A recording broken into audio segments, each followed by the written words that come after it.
बहुत वक्त लगा हमें आप तक आने में, बहुत फरियाद की खुदा से आपको पाने में, कभी तुम यह दिल तोड़कर मत जाना, हमने उम्र लगा दी आप जैसा सनम पाने में। दोस्तों, आज का जो टॉपिक है, आज मैं जिसके बारे में बात करने जा रहा हूँ, कुछ ऐसी ही आशिकी हो रही है हमारे देश में। तो दरअसल में बात है, जो मुद्दा है जिसके बारे में आज मैं बात कर रहा हूँ, सीमा हैदर और सचिन मीना के बारे में बात करने जा रहा हूँ, जो मीडिया में बहुत ही ज़्यादा अभी हाईलाइट में ये मुद्दा चल रहा है। ये वीडियो बनाने का आज का जो मेरा मकसद है, जो मैं बताना चाह रहा हूँ, आप लोग सोच रहे होंगे अगर स्टूडेंट्स जो मेरी वीडियो आज देख रहे हैं कि यूपीएससी पर्सपेक्टिव से ये किस तरीके से इम्पोर्टेंट हो सकता है, वो तो मैं अभी बताऊंगा ही, लेकिन साथ ही साथ आज मेरी वीडियो जो नॉन यूपीएससी एस्पिरेंट यानी कि जो लोग तैयारी नहीं कर रहे, जनरली अगर मेरी इस वीडियो को देख रहे हैं तो आज मेरी बात और मेरे शब्दों को जरा ध्यान से सुनें,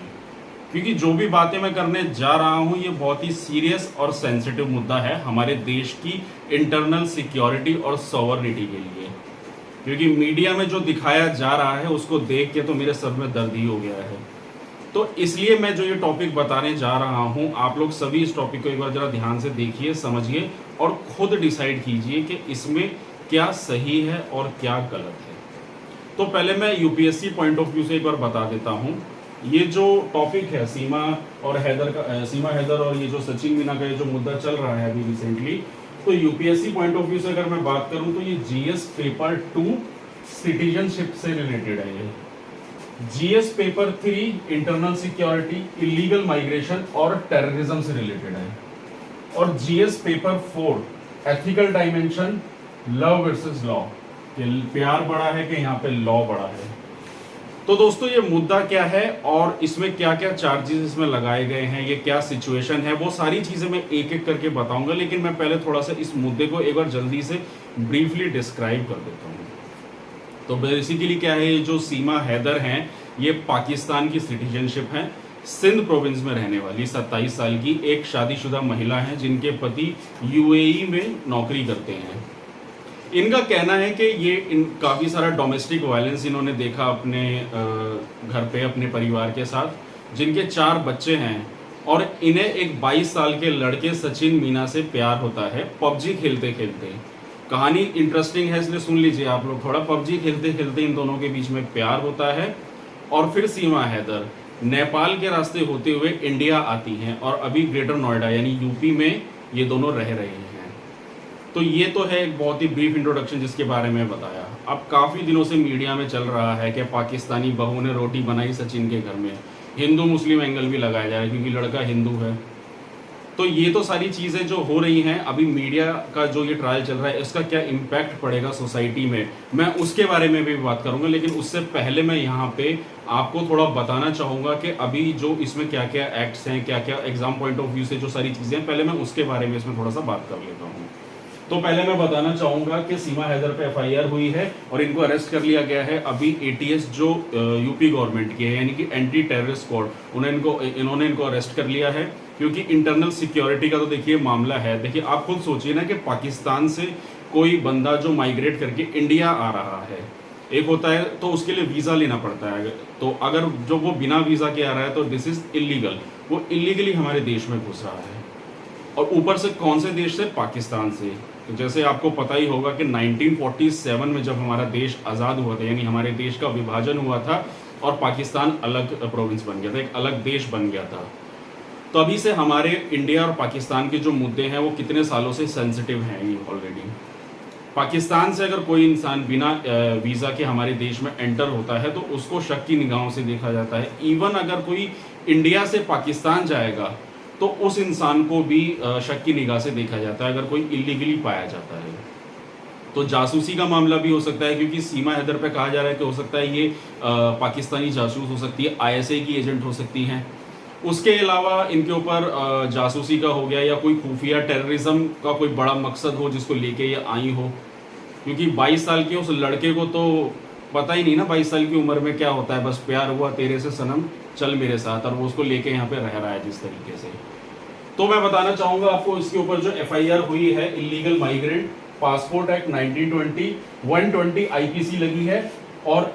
सॉरी ये हाँ 34 आईपीसी सचिन पे लगी है, क्योंकि उसका भी इसमें पूरा सपोर्ट है, क्योंकि उसको पता था कि वो किस तरीके से इलीगली नेपाल से इंडिया एंटर कर रही है। उसके अलावा उस पर फॉरेनर्स एक्ट लगा है 1946। तो ये जो सारे एक्ट्स हैं उस पर जो लगे हैं वो इसीलिए लगे हैं क्योंकि उसने इलीगली इंडिया में एंटर किया है, बिना पासपोर्ट की एंट्री ली है, उसके अलावा बिना आपके क्या कहते हैं विदाउट परमिशन हो गया है, और ये सारी चीज़ों के बाद ये सारी एफआईआर लगी है। और टेररिज्म का भी मुद्दा यहाँ पे आ रहा है, तो एंटी टेररिस्ट स्क्वाड एटीएस जो यूपी की जो एंटी टेररिस्ट स्क्वाड है उन्होंने इसको अरेस्ट कर लिया है। जांच चलेगी वो तो हमें बाद में ही पता चलेगा, लेकिन सरकार का जो ये मुद्दा है अब इसमें सरकार और पुलिस की इस मुद्दे में जो बातें हैं, जो सिचुएशन सारी चल रही हैं, उसकी वजह से क्या इम्पैक्ट पड़ रहा है, लोगों की सोच ऐसी डेवलप हो रही है। उसके अलावा अगर मैं बात करूं यहाँ पे इंडिया नेपाल के बारे में, मैं थोड़ा सा बता देता हूं कि अगर आप नेपाल से इंडिया आते हैं तो पासपोर्ट की जरूरत नहीं होती है, और ये काफी सवाल लोगों को होता है मन में कि इस तरीके की चीजें क्यों है। तो मैं थोड़ा सा इसमें बताऊंगा कि हमारे देश का विभाजन हुआ था तो काफी सारे देशों से हमारे जो जैसे इंडिया पाकिस्तान हो गया, इंडिया चाइना बॉर्डर हो गया, या फिर इंडिया बांग्लादेश बॉर्डर हो गया, उसमें फेंसिंग होती है क्योंकि वहाँ से देशों से खतरा है। चाइना के साथ भी हमारे रिलेशन कुछ ज़्यादा अच्छे नहीं है, इवन बांग्लादेश भी पहले पाकिस्तान का ही पार्ट था, तो वहाँ भी हमारे रिलेशन अच्छे नहीं थे। तो इसलिए इंडिया नेपाल के बीच में ट्रीटी साइन हुई थी, पीस एंड फ्रेंडशिप ट्रीटी 1951, जिसमें बताया गया था कि कोई फेंसिंग की जरूरत नहीं होगी और एक फ्रेंडली रिलेशन रहेगा, इवन टूरिज्म को थोड़ा प्रमोट किया जाएगा, तो इस वजह से पासपोर्ट की भी जरूरत नहीं पड़ती थी। तो इस वजह से नेपाल से इंडिया कोई इजीली आ सकता है। सशस्त्र सीमा बल एक पैरामिलिट्री फोर्स होती है, वो वहाँ पे तैनात रहती है और उसके चेकिंग बस एक नॉर्मल आधार दिखाया जाता है, उससे कोई भी इंसान नेपाल से इंडिया में आ सकता है, तो इसलिए वो इजीली हमारे देश में एंटर करी गई है। अब मैं बात करूंगा यहाँ पे मीडिया ट्रायल की। तो जो बेसलेस बातें यहाँ पे चल रही हैं सीमा को लेके, उसके लंबे लंबे एक एक घंटे के इंटरव्यू चल रहे हैं, उसके टॉक शो चल रहे हैं, और आज तक और बाकी जितने भी मीडिया हाउसेज हैं, जितने भी चैनल्स हैं, वो लोग उसका इंटरव्यू ले रहे हैं कि आपको उनसे प्यार हुआ, फलाना ढिमकाना, इस तरह की जो सिचुएशन, जो बेबुनियाद बातें उस पर हो रही हैं, तो लोगों को समझना पड़ेगा, लोगों को नहीं, पहले तो मीडिया वालों को ही समझना पड़ेगा कि उसको किस एंगल से दिखा रहे हैं अपने टीआरपी बटोरने के लिए। उनको पता होना चाहिए कि एक इलीगल माइग्रेंट जो हमारे इंडिया में आया है विदाउट वीज़ा, और तारों के नीचे से भी नहीं आया, खुला होकर आया, वो नेपाल के रास्ते होता हुआ, तो ये एक बहुत ही ज़्यादा हमारे देश का सेंसिटिव मुद्दा है। हमारे देश की सॉवरनिटी, हमारे देश की सिक्योरिटी, हमारे देश की जो पूरी की पूरी जो सेटअप है, उसको कहीं ना कहीं ये एक बहुत ही ज़्यादा डिस्टर्ब कर सकता है, इंटरनल सिक्योरिटी को। और इस सारे मीडिया ट्रायल से क्या इम्पैक्ट पड़ेगा आम जनता पे, उनका किस तरीके से माइंड होगा, उसके लिए वो एक सेंसिटिव, आप किसी के लिए ऐसे सेंसिटिव इमोशन कैसे ला सकते हैं कि अगर वो उसके प्यार में है, क्योंकि सीमा का यहाँ पे ये कहना है कि मैं अगर वापस गई तो मेरे वहाँ के जो ट्राइबल जो भी कम्युनिटी के लोग हैं वो मुझे जिंदा नहीं छोड़ेंगे, मुझे मार देंगे। वो ऑलरेडी अपने पति से परेशान थी, डोमेस्टिक वायलेंस का केस था, तो ये डोमेस्टिक वायलेंस का अगर केस है, कहीं अगर कोई महिला प्रताड़ित है अपने देश में, उसको लग रहा है कि वो यहाँ आना चाहती है, इस देश में वो प्रताड़ित है, और अगर वो इंडिया आना चाहती हैं तो वो रजिस्ट्रेशन करके, यानी कि जैसे एक हमारा पीछे लॉ आया था, सीईए जो बिल आया था हमारा, सीईए एक्ट, तो उसमें उसके तहत भी आप आ सकते हैं। यानी कोई भी अगर प्रताड़ित होता है, पाकिस्तान, बांग्लादेश का, अफगानिस्तान का, कोई भी मुस्लिम, हिंदू, पारसी, जिस भी धर्म का इंसान है, वो इंडिया में माइग्रेट कर सकता है, यहाँ की सिटीजनशिप ले सकता है, तो उस तरीके से भी आ सकती है। लेकिन इस तरीके से इलीगली हमारे देश में आना, और फिर उसके बाद जिस तरीके से मीडिया का ये जो पूरा ट्रायल चल रहा है, उसका क्या इम्पैक्ट हमारे देश में चल रहा है, मतलब इसमें कहीं ना कहीं, क्योंकि ये सरकार का मुद्दा है, सरकार और पुलिस, ये इन सारे लोगों का मुद्दा है, जिसमें पब्लिक का अगर इंटरफेरेंस होगा तो इससे क्या होगा, उसमें पुलिस के काम करने में भी दिक्कत आएगी, सरकार के प्रोटोकॉल उसमें भी दिक्कतें आएंगी, लोगों का प्रेशर बढ़ेगा, एक आम जनता का वो सपोर्ट बढ़ जाएगा, तो वो चीज़ नहीं होनी चाहिए। तो ये तो थी उस की बात जो मैंने अभी आपसे की। लास्ट में इसमें यूपीएससी पॉइंट ऑफ व्यू से अगर मैं बात करूं, तो इसमें जैसे मैंने आपको बताया था कि जीएस पेपर 2, अगर कोई भी इलीगल माइग्रेंट आ रहा है तो उसमें सिटीजनशिप एक्ट होता है, जो अभी जैसे मैंने अभी आपको बताया सीईए के बारे में, उससे रिलेटेड अगर आपको कोई भी, अगर आप ऐसे आते हैं तो आपको एक रजिस्ट्रेशन कराना होता है और आपको अप्लाई करना होता है सिटीजनशिप के लिए। उसके बाद अगर मैं बात करूं यहाँ पे जीएस पेपर 3 की, इंटरनल सिक्योरिटी का मुद्दा है, कोई भी इलीगली हमारे देश में आ रहा है, वो भी पाकिस्तान से, जिसके साथ हमारे रिलेशन ऑलरेडी ठीक नहीं है। उसके अलावा टेररिज्म का मुद्दा है, जो जिस तरीके से बढ़ता जा रहा है आज की डेट में, और पाकिस्तान अपने आप में टेररिज्म का फादर रह चुका है। उसके बाद मैं बात करूंगा जीएस पेपर 3, एथिकल डायमेंशन भी देखना पड़ेगा कि ये लव वर्सेस लॉ है। लॉ से बड़ा कुछ नहीं होता, equal law for each and every one person, हमारे संविधान में भी ये चीज़ कही गई है। तो लॉ सबके लिए बराबर है, चाहे वो एलियन हो, चाहे वो फॉरेनर हो, चाहे वो हमारे देश का नागरिक हो, लॉ सबके लिए बराबर है। अगर क्राइम किया है, अगर कोई भी क्राइम आपने किया है तो उसकी सज़ा आपको मिलेगी, उसके खिलाफ आपके खिलाफ एक्शन लिया जाएगा।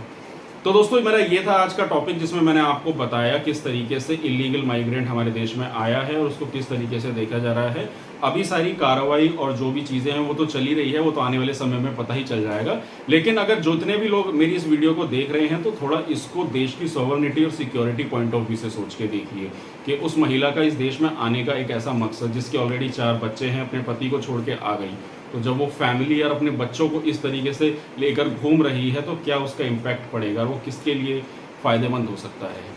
तो दोस्तों ये था मेरा आज का टॉपिक। अगर आपको मेरी वीडियो पसंद आ रही है तो आप मेरे चैनल को सब्सक्राइब कीजिए, मेरी वीडियो को लाइक कीजिए, कमेंट सेक्शन में ज़रूर बताइएगा आपका सजेशन, स्पेशली आज के इस टॉपिक से रिलेटेड आपका क्या सजेशन है, क्या होना चाहिए, क्या उसको वापस भेज देना चाहिए या फिर यहाँ पे उसको अरेस्ट कर लेना चाहिए। वैसे तो जो लॉ कहता है वो तो डिपोर्ट करना होता है कि अगर कोई इलीगली आता है तो उसको इमीडिएटली डिपोर्ट कर देना चाहिए। तो दोस्तों बस आज के लिए इतना ही, मिलते हैं नेक्स्ट वीडियो में। Thank you very much.